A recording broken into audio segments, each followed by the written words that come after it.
Eh bien, bonjour à vous, j'espère que vous allez bien. Aujourd'hui, on va parler d'un pilier qui me tient à cœur dans Demon Slayer, qui est Himejima Gyomei. Tout d'abord, je dois vous dire qu'il va y avoir d'énormes spoilers sur la fin du manga, donc si vous n'avez pas vu celle-ci, il va y avoir des spoilers. Himejima Gyomei.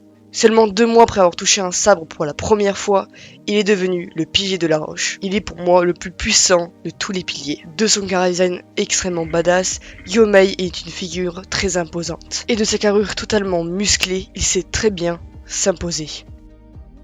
Pour moi, la seule personne qui aurait pu surpasser Himejima Gyomei est Tokito Mushiro.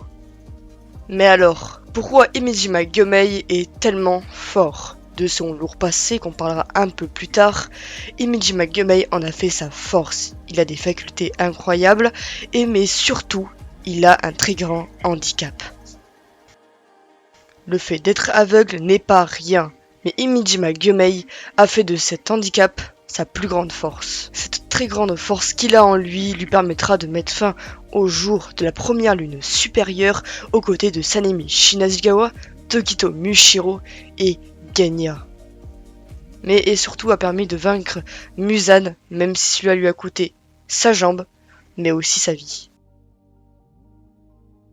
Himejima Gyomei est une personne douce et sensible. Il est très reconnaissable grâce à ses nombreuses prières. Même si c'est quelqu'un d'assez réservé et qui n'apporte pas sa confiance à n'importe qui, il a un énorme cœur et pourra tout faire pour ses camarades. C'est quelqu'un on peut compter sur lui, même si sa vie doit être mise en péril. Il est, on va dire, un peu le confident du maître Kagaya Ubuyashiki. La seule personne que Ubuyashiki prévient lors de l'arrivée de Muzan pour le dernier arc final de Demon Slayer est seulement Gyomei Himejima.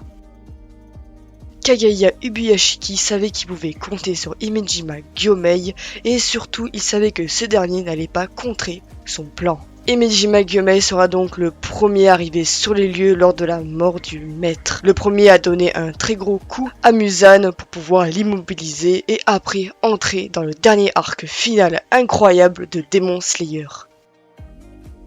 Ce dernier arc nous montrera les capacités hors du commun de Himejima Gyomei. Il a bien sûr, comme les autres piliers, eu la marque des pourfendeurs de démons contre son combat contre la première lune supérieure.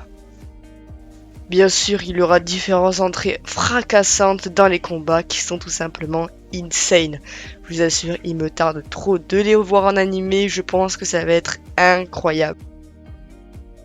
Bien sûr, il pourra voir très bien le monde transparent, comme la marque des pourfendeurs de démons, il utilisera ces deux facultés extrêmement bien. Comme les 3/4 des personnages de Demon Slayer, le passé de Himejima Gyomei est extrêmement lourd. Gyomei vivait avec 9 autres enfants qui les a élevés dans un temple.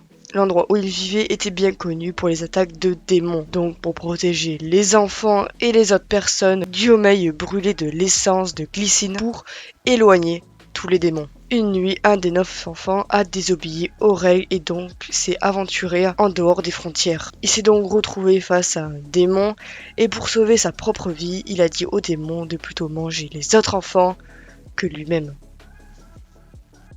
Cet enfant va donc ramener le démon au temple et donc ce dernier va manger presque la totalité de tous les autres enfants. Himejima Gyomei, essayant de protéger le reste des enfants, ces derniers prit peur et abandonnent Gyomei pour au final qu'il se fasse tuer.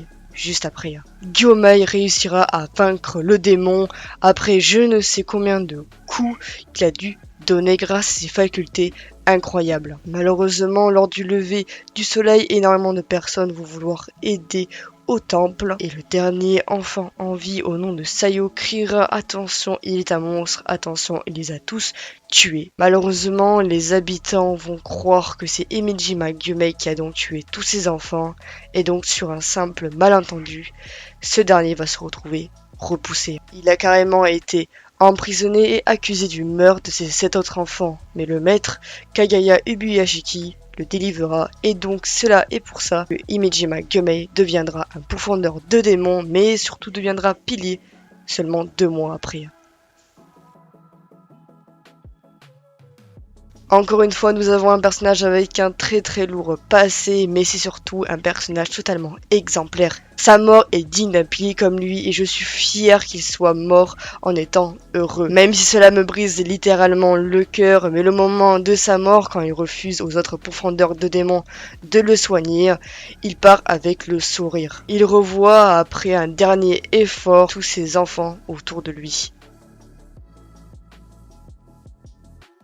Je sais pas à quel degré que vous êtes en train de pleurer, mais moi je suis au max. En tout cas, Imejima Gyomei est une personne avec une très grande force, un très grand cœur et un surtout énorme pilier. Imejima Gyomei est un grand combattant, est un grand pilier, est un grand tout ce que vous voulez en fait. Je suis très heureuse d'avoir pu parler dans cette vidéo de lui.